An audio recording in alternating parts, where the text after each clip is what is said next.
Hello friends, welcome back to my YouTube channel concept nursing classes.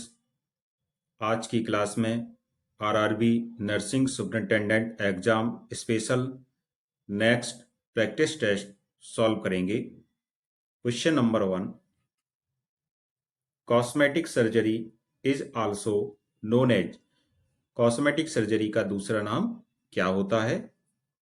Option 1 aesthetic surgery, option 2 plastic surgery, option 3 reconstructive surgery, option 4 all of above. तो cosmetic surgery एक ऐसी surgery होती है जिसका प्रयोग किसी face की या अपीयरेंस की, किसी बॉडी के अपीयरेंस को सुधारने के लिए किया जाता है। और इसका जो दूसरा नाम होता है ये होता है एस्थेटिक सर्जरी। इसलिए इसमें पहला ऑप्शन सही हो जाएगा। और इसका जो कॉस्मेटिक सर्जरी के जो जनक माने जाते हैं ये सुश्रुत माने जाते हैं। ये भी क्वेश्चन नर्सिंग एग्जामिनेशंस में पूछा जा चुका है, तो आपको ये पता होना चाहिए कि कॉस्मेटिक सर्जरी के जनक सुश्रुत हैं या सर्जरी के जनक ही सुश्रुत हैं। तो इस प्रकार जो कॉस्मेटिक सर्जरी है इसका नाम है एस्थेटिक सर्जरी। अब नेक्स्ट क्वेश्चन की ओर चलते हैं।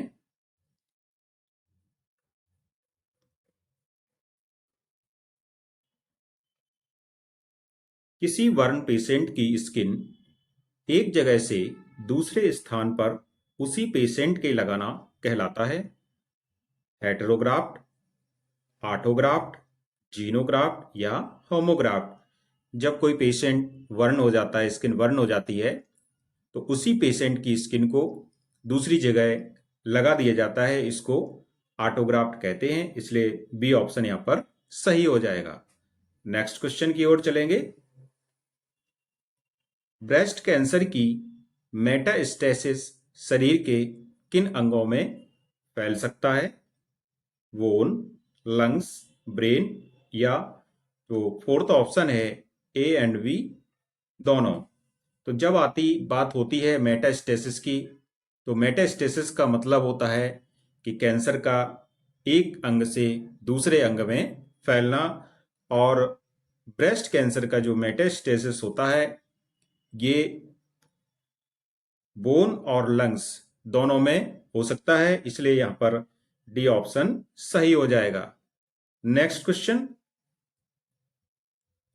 फेफड़ों का कैंसर मुख्यतया शरीर के किन अंगों में फैलने की संभावना रहती है? तो लंग्स कैंसर की संभावना कहाँ होती है कि कहाँ ये फैल सकता है? क्योंकि कैंसर स्प्रेड भी होता है। जहां पर ट्यूमर है या जहां पर मैलिग्नेंसी है, ब्लड के द्वारा दूसरे स्थान पर जब वो जाता है तो उसको मेटास्टेसिस बोलते हैं। इसको कैंसर का स्प्रेड भी बोलते हैं। तो लंग्स में कैंसर है तो शरीर के किन अंगों में फैलने की संभावना रहती है? ऑप्शन 1 है मस्तिष्क, ऑप्शन 2 यकृत, ऑप्शन 3 वोन और ऑप्शन 4 ऑल। तो जब बात होती है लंग्स कैंसर की तो मेनली इसकी जो संभावना होती है फैलने की ये होती है मस्तिष्क में। इसलिए पहला ऑप्शन यहां पर सही हो जाएगा। Next question, two main factors for determining blood pressure and peripheral resistance and which one of the following। तो बीपी को डिटरमाइन करने के लिए दो मुख्य फैक्टर होते हैं। एक तो फैक्टर होता है पेरिफेरल रेजिस्टेंस। इसका मतलब है कि जैसे ब्लड फ्लो कर रहा है किसी वेसल में, ब्लड वेसल आर्टरी में, तो वो क्या करता है कि इस आर्टरी पर एक प्रेशर लगाता है। तो एक तो ये होता है पेरिफेरल रेजिस्टेंस, और दूसरा क्या होता है आपको बताना है। तो इसका करेक्ट आंसर होगा कार्डियक आउटपुट। ये डिटरमाइन करते हैं किसी भी पेशेंट के बीपी को। पहला है पेरिफेरल रेजिस्टेंस और दूसरा है cardiac output. So the correct answer is option A. Next question की ओर चलते हैं। कैंसर की कितनी ग्रेड होती हैं? Option 1 1 to 5, option 2 1 to 7, option 3 1 to 4, option 4 0 to 3। तो कैंसर की ग्रेड्स होती हैं। जब कैंसर एक स्थान से दूसरे स्थान पर फैलता है तो इसको कैंसर का स्प्रेड या मेटास्टेसिस बोला जाता है। तो जब इसकी जो ग्रेड होती है ये 4 ग्रेड होती हैं, first grade, second grade, third grade और फोर्थ ग्रेड। इस प्रकार से इसका सी ऑप्शन सही हो जाएगा। नेक्स्ट क्वेश्चन की ओर चलते हैं।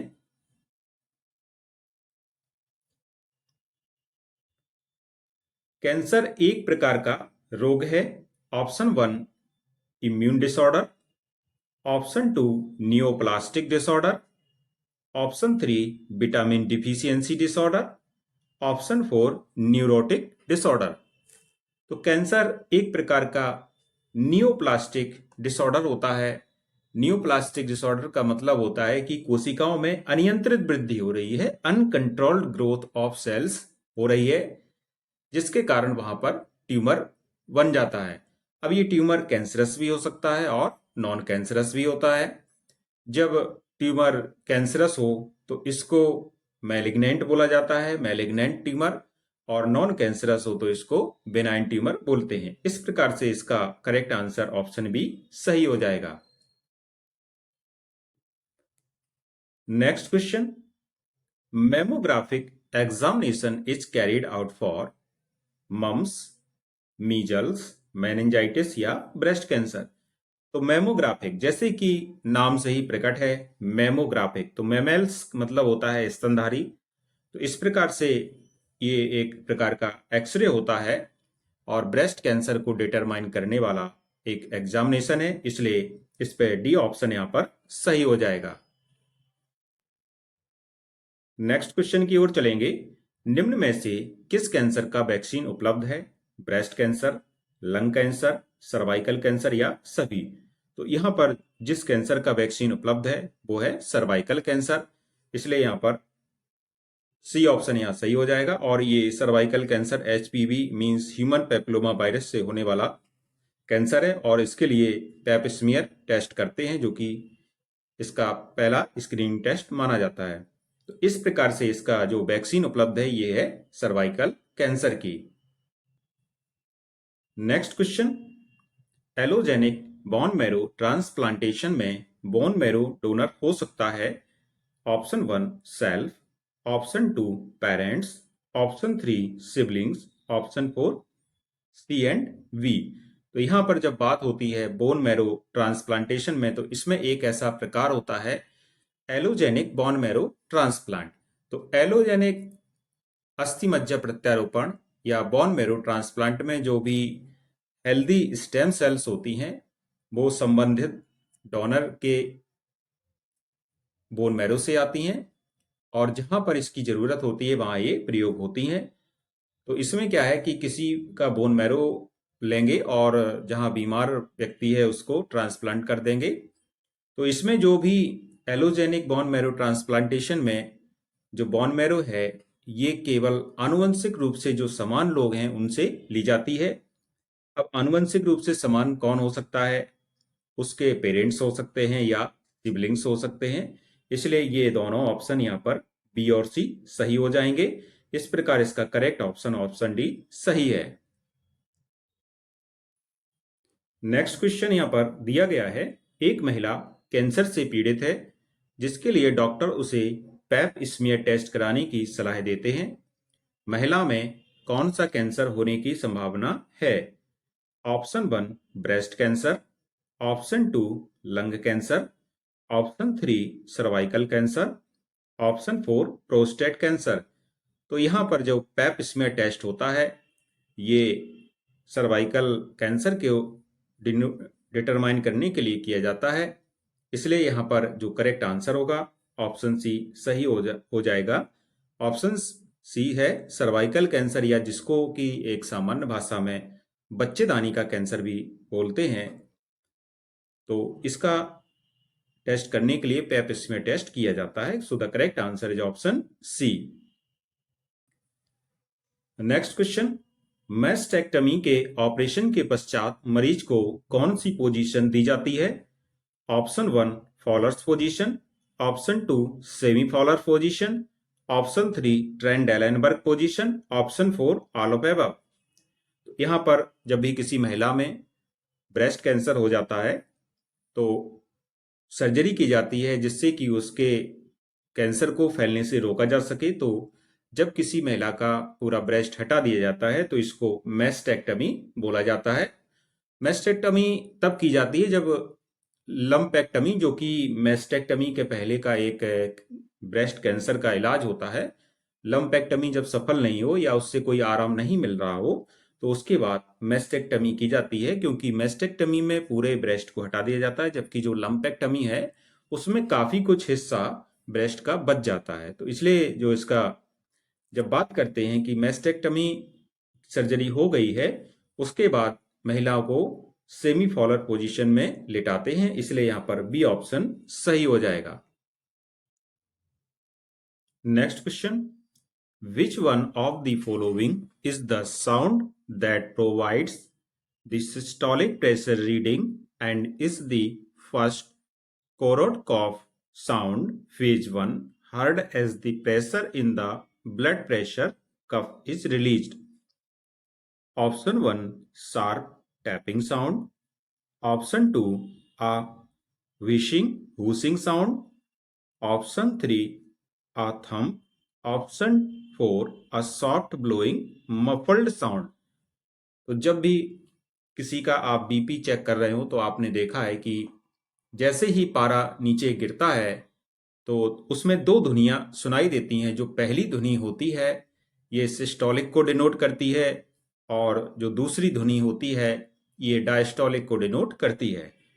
तो इसी को हम लोग कोरोड कॉफ साउंड बोलते हैं, और ये 5 फेज से बनी होती है, जिसमें पहला दूसरा तो डिसअपियर होती हैं, तीसरी चौथी और पांचवी फेज इसमें सुनाई देती है। तो इस प्रकार से जो इसका करेक्ट आंसर होगा ऑप्शन ए सही होगा, क्योंकि जैसे ही आप जब कफ की वो एयर बाहर निकालते हैं तो देखा होगा कि अचानक से एक शार्प पल्स की आवाज आपको सुनाई देती है, पहली आवाज।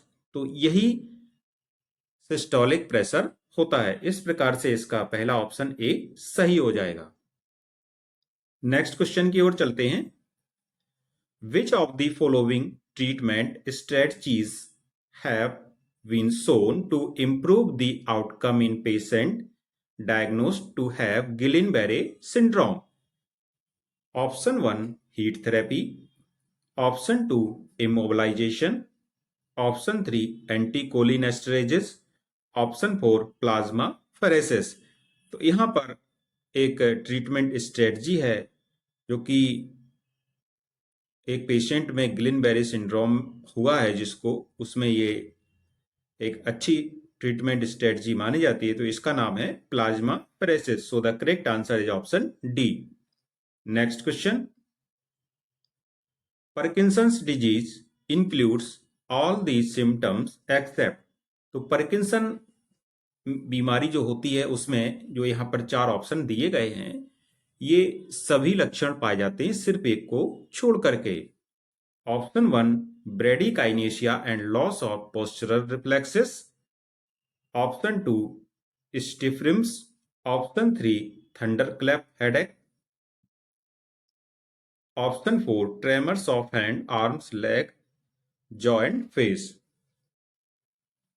तो पार्किंसन बीमारी है जिसमें कि ब्रेडिकाइनेशिया भी देखने को मिलेगा, हाथ भी कपकपाएंगे और पैर भी कपकपाते हैं। इसमें आदमी कपकपी करके आगे की ओर बढ़ता है।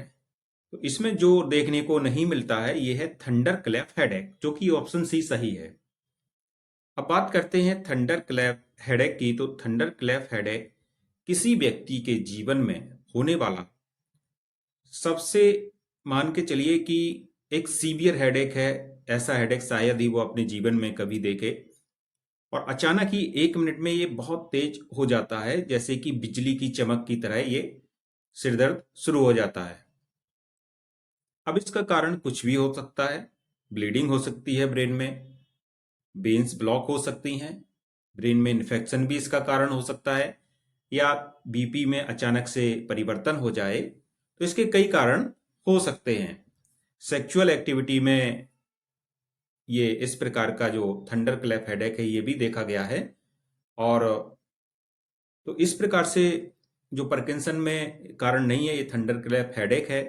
और सबसे पहले तो मान के चलिए कि एक बहुत ही गंभीर प्रकार का सिर दर्द होता है, जो शायद ही व्यक्ति ने अपने जीवन में कभी देखा हो। इसके लिए जो पहली ड्रग स्ट्रेटजी है, ये पैरासीटामोल और ब्रूफिन देते हैं, जिससे कि आराम मिल जाता है। यदि इससे आराम नहीं मिलता है तो मॉर्फिन जैसे ओपियोइड एनाल्जेसिक दिए जाते हैं। तो इस प्रकार से इसका जो करेक्ट आंसर है ऑप्शन सी सही हो जाएगा। Next question, which term would the nurse use to document pain at one side that is perceived in another side? Option 1 referred pain, option 2 phantom pain, option 3 intractable pain, option 4 aftermath pain। तो यहाँ पर एक pen की बात हो रही है जो कि nurse use to document pain at one side that is perceived in another side. तो इसको कहते हैं referred pain. So the correct answer is option A. तो बात होती है जब रिफर्ड पेन की। रिफर्ड पेन एक ऐसा दर्द होता है जो उस एरिया में पेशेंट को महसूस होगा, फील होगा, जो दर्द के उद्गम स्थान से अलग है। और इसका जो कारण है ये होता है तंत्रिका तक पहुंच जाता है। ये जो नर्व्स है उसके द्वारा ये दूसरे हिस्से में पहुंच जाता है, इसलिए इसको रिफर्ड पेन कहते हैं। तो यदि नर्स इसका डॉक्यूमेंटेशन कर रही है कि जैसे कोई व्यक्ति कहे कि मेरी हथेली में दर्द हो रहा है और उद्गम स्थान से जब दूसरी जगह भी वो पहुंच जाए तो उसको रिफर्ड पेन कहते हैं, इसलिए इसका करेक्ट आंसर ऑप्शन ए सही होगा। नेक्स्ट क्वेश्चन, आर्थ्रोसेंटेसिस में शरीर का कौन सा फ्लूइड नीडल द्वारा एस्पिरेट किया जाता है? Option 1 CSF, option 2 synovial fluid, option 3 peritoneal fluid और ऑप्शन 4 लिम्फ। आर्थ्रोसेंटेसिस में जो शरीर का फ्लूइड होता है नीडल द्वारा जिसको एस्पिरेट करते हैं वो होता है synovial fluid. So the correct answer is option B. Next question, greenstick fracture किनमें होता है? Option 1 cell child, option 2 adolescent, option 3 women, option 4 women. तो इसमें जब बात होती है ग्रीन स्टिक फ्रैक्चर की, तो ग्रीन स्टिक फ्रैक्चर एक ऐसा फ्रैक्चर होता है जो बच्चों में देखने को मिलता है। तो इसलिए इसका करेक्ट आंसर ऑप्शन ए सही हो जाएगा, cell child. Next question, syngeneic bone marrow transplantation में डोनर हो सकता है? Option 1 self, option 2 relative, option 3 identical twin, option 4 sibling. तो सिंजेनिक बोन मैरो ट्रांसप्लांटेशन एक ऐसा ट्रांसप्लांटेशन होता है जिसमें कि जो आइडेंटिकल ट्विन होते हैं, मीन्स समरूप जुड़वा बच्चे होते हैं, उनका बोन मैरो एक दूसरे में ट्रांसप्लांट किया जाए। तो इसलिए इसका जो करेक्ट आंसर होगा ऑप्शन सी सही होगा, identical twin. Next question, human papilloma virus किस प्रकार के कैंसर का कारण है? Breast cancer, cervical cancer, prostate cancer, all of above. अच्छी तरह आप लोगों को पता है कि एक प्रकार के कैंसर की जिसकी वैक्सीन उपलब्ध है वो है सर्वाइकल कैंसर। इसलिए ये सर्वाइकल कैंसर जो है ये ह्यूमन पैपिलोमा वायरस से होने वाला कैंसर है, इसलिए करेक्ट आंसर हो जाएगा ऑप्शन बी। नेक्स्ट क्वेश्चन की ओर चलेंगे, निम्न में से कौन सा ऑन्कोवायरस, ऑन्कोवायरस का मतलब होता है कैंसर फैलाने वाला वायरस जो नहीं हो, ऑन्कोवायरस हो सकता है? Option 1 human papilloma virus, option 2 Epstein Barr virus, option 3 hepatitis B virus, option 4 varicella virus. तो ऐसा वायरस आपको यहाँ पर बताना है जो कि ऑन्कोवायरस मीन्स कैंसर वाला वायरस नहीं है। तो इसमें ह्यूमन पैपिलोमा वायरस ये एक ऑन्कोवायरस है। एप्स्टीन बायर वायरस ये भी एक ऑन्कोवायरस है, और हेपेटाइटिस बी वायरस ये भी एक ऑन्कोवायरस है, जबकि जो वेरिसेला वायरस है ये ऑन्कोवायरस नहीं है, और इससे एक बीमारी होती है जिसको कि हम लोग चिकन पॉक्स बोलते हैं। और ये एक प्रकार का डीएनए वायरस होता है, डबल स्ट्रैंडेड डीएनए होता है, और हाईली कॉन्टेजियस वायरस होता है, और इससे होने वाली बीमारी चिकन पॉक्स होती है। इसका बचाव होता है, इसका टीका इसका प्रमुख बचाव है। इस प्रकार से जो इसका करेक्ट आंसर है ऑप्शन डी बिल्कुल सही हो जाएगा। नेक्स्ट क्वेश्चन की ओर चलते हैं। जब चोट लगने के बाद बोन इन्वायरमेंट के कांटेक्ट में आ जाती है तो इस प्रकार का फ्रैक्चर कहलाता है। Option 1 closed fracture, option 2 green stick fracture, option 3 simple fracture, option 4 open fracture. तो इसमें जब चोट लग जाती है और बोन बाहर दिखने लगे तो इस प्रकार का जो फ्रैक्चर होता है इसको ओपन फ्रैक्चर बोलते हैं, इसलिए यहां पर डी ऑप्शन सही हो जाएगा। नेक्स्ट क्वेश्चन की ओर चलेंगे। सर्वाइकल कैंसर में किस प्रकार की ब्लीडिंग होती है? Option 1 cramp pain bleeding, option 2 painless bleeding, option 3 fresh bleeding, option 4 no bleeding. Cervical cancer में जो ब्लीडिंग होती है ये होती है painless bleeding, so the correct answer is option B. Next question.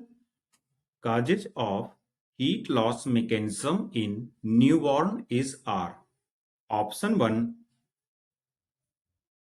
radiation, option 2 convection and conduction, option 3 evaporation, option 4 all of above।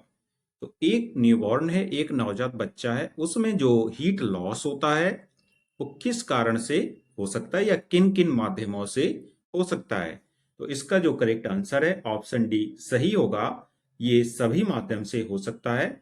Radiation द्वारा भी होता है, कन्वेक्शन द्वारा भी होता है, कंडक्शन और इवापोरेशन, ये सभी माध्यम एक बच्चे में हीट की कमी करने के लिए उत्तरदायी होते हैं और उसका टेम्परेचर कम करने के लिए उत्तरदायी होते हैं। तो इस प्रकार से इसका जो करेक्ट आंसर है ऑप्शन डी सही हो जाएगा, all of above. Next question की ओर चलेंगे।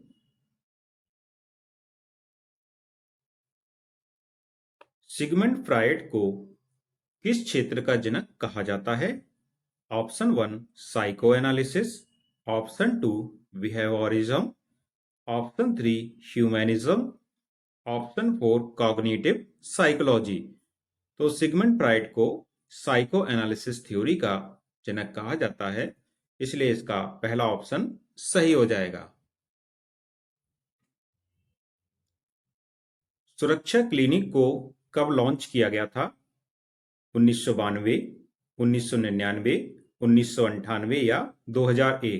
तो बात होती है जब सुरक्षा क्लिनिक की, तो एक ऐसा क्लिनिक है जिसको हर मेडिकल कॉलेज में और हर गवर्नमेंट अस्पताल में, जिला अस्पताल में इसको एक स्थान दिया गया है, बनाया गया है, और डर्मेटोलॉजी विभाग के अंतर्गत इसको बनाया गया था।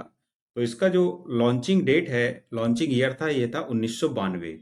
उद्देश्य था इसका कि जो भी आरटीआई, एसटीआई या सेक्सुअली ट्रांसमिटेड डिजीज हैं, जैसे कि एड्स है, उसके अलग से उसको रोकना और उसके बारे में दवा देना। तो इस प्रकार से इसका करेक्ट आंसर ऑप्शन ए सही हो जाएगा। सुरक्षा क्लिनिक को 1992 में लॉन्च किया गया था। Next question. For a comatose patient, the highest priority nursing diagnosis is। comatose patient में नर्सिंग डायग्नोसिस की हाईएस्ट प्रियोरिटी क्या होगी? Option 1 altered sensorium, option 2 ineffective airway clearance, option 3 impaired physical mobility, option 4 altered nutrition. तो comatose patient का मतलब होता है एक ऐसा पेशेंट जो कि कोमा की स्थिति में हो, और इस प्रकार के पेशेंट में यह जरूरी होता है कि उसका जो एयरवे है वो एकदम क्लियर रहे, इसलिए इसका पहला बी ऑप्शन यहां पर सही हो जाएगा, ineffective airway clearance. Next question, which immunization produces a permanent scar? किस इम्यूनाइजेशन से एक परमानेंट स्कार बनता है? DPT, BCG, measles vaccination, hepatitis B vaccination. तो यहाँ पर जो परमानेंट स्कार बनता है ये बनता है बीसीजी से, इसलिए दूसरा ऑप्शन सही हो जाएगा। नेक्स्ट क्वेश्चन, मानव शरीर में कैंसर किस प्रकार फैलता है? ए, लिम्फेटिक सिस्टम के द्वारा, बी, ब्लड के द्वारा, सी, ए और बी दोनों से, डी, त्वचा के माध्यम से। तो मानव शरीर में जो कैंसर है ये लिम्फेटिक सिस्टम के द्वारा और ब्लड के द्वारा दोनों से फैलता है, इसलिए ऑप्शन सी यहां पर सही हो जाएगा। नेक्स्ट क्वेश्चन की ओर चलेंगे।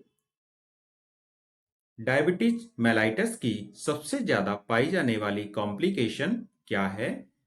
Option 1 galactosaemia, option 2 hyperglycaemia, option 3 stroke, option 4 neuropathy, option 5 सी और डी दोनों। तो डायबिटीज मेलाइटस की जो सबसे ज्यादा पाई जाने वाली कॉम्प्लिकेशन है ये है स्ट्रोक और neuropathy. So the correct answer is option E. Next question की ओर चलेंगे। बेरियम मील किसकी जांच करने के लिए प्रयुक्त होता है? रक्त समूह की जांच करने के लिए, पोषण नाल की एक्सरे करने के लिए, मस्तिष्क की एक्सरे करने के लिए, या तीनों में से कोई नहीं। तो बेरियम मील ये प्रयोग होता है पोषण नाल या जीआई ट्रैक्ट की एक्सरे करने के लिए। So the correct answer is option B.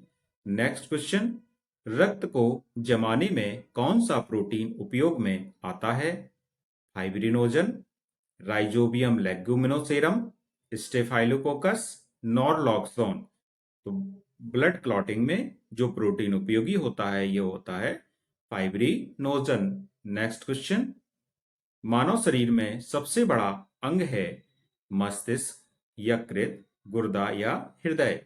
यहाँ पर जो सबसे बड़ा अंग है ये यकृत होता है, इसलिए बी ऑप्शन सही हो जाएगा। किस अंग में सर्वाधिक कोलेस्ट्रॉल बनता है?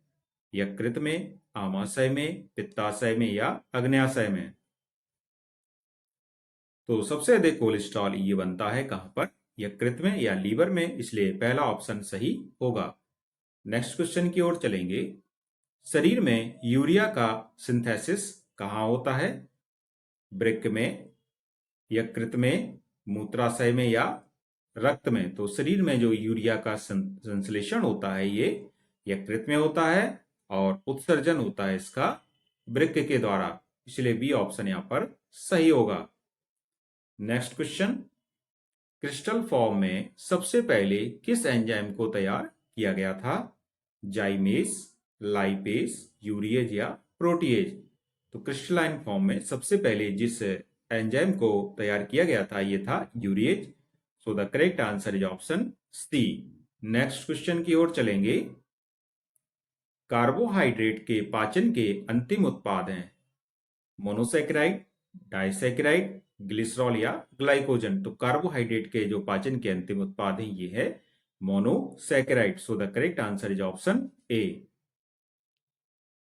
The normal MCV is 60 to 80 FL, 20 to 40 FL, 40 to 60 FL, 80 to 100 FL।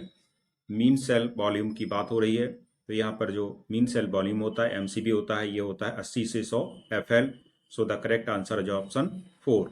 Next question, reverse halo sign in the chest CT scan is commonly associated with? Option A tricuspid atresia, कोविड-19, truncus arteriosus, pyloric stenosis. Reversed halo sign chest CT scan में जो reverse हेलोसाइन होता है ये कोविड-19 का एक associated होता है, कोविड-19 से संबंधित होता है, इसलिए इसका सेकंड ऑप्शन सही हो जाएगा। Next question, Watson's hammer waterfalls. Next question की ओर चलेंगे। Watson's water hammer pulse is also known as option 1 dichrotic pulse, option 2 pulsus alternans, option 3 corrigens pulse, option 4 paradoxical pulse. Watson's hammer water hammer pulse इसको Corrigan's pulse भी कहते हैं. So the correct answer is option 3. Next question. A chronic alcoholic patient blames his family environment for his alcoholism. Which of the following defense mechanism was used by the patient? Option 1 denial, option 3 projection, option 3 rationalization, option 4 sublimation. जब एक alcohol का जो patient है वो alcohol लेता है लगातार और अपनी इस आदत के लिए वह अपने फैमिली को जिम्मेदार ठहराता है, तो इसके लिए जो मैकेनिज्म यूज करेंगे, डिफेंस मैकेनिज्म जो पेशेंट यूज कर रहा है, इसको रेशनलाइजेशन बोलते हैं. इसलिए तीसरा ऑप्शन यहाँ पर सही हो जाएगा. Next question. Moro reflex disappears at which age? 1 to 2 months, 4 to 6 months, 6 to 9 months, 9 to 12 months. Moro reflex किस अवस्था में डिसअपियर हो जाती है? तो इसका करेक्ट आंसर होगा 4 to 6 मंथ में मोरो रिफ्लेक्स डिसअपियर हो जाती है. Next question. Minimum scrubbing time for surgical hand wash का मिनिमम स्क्रबिंग टाइम कितना होता है? 1 मिनट, 2 मिनट, 3 मिनट या 5 मिनट. तो करेक्ट आंसर होगा ऑप्शन 4. मिनिमम स्क्रबिंग टाइम होता है सर्जिकल हैंड वॉश का, ये होता है 5 मिनट. Next question. Which drug is used for prophylaxis of manic depressive disorder? Option 1 lithium, option 2 valproate, option 3 haloperidol, option 4 phenytoin. तो इसमें कौन सी ऐसी ड्रग है जो मैनिक डिप्रेसिव डिसऑर्डर के लिए प्रोफाइलैक्सिस का कार्य करती है? वो है lithium. So the correct answer is option 1. Next question. Which electrolyte has to be maintain in lithium therapy? Option 1 sodium, option 2 potassium, option 3 calcium, option 4 magnesium. Lithium therapy में कौन सा इलेक्ट्रोलाइट मेंटेन रहना चाहिए? तो करेक्ट आंसर होगा option 1 sodium.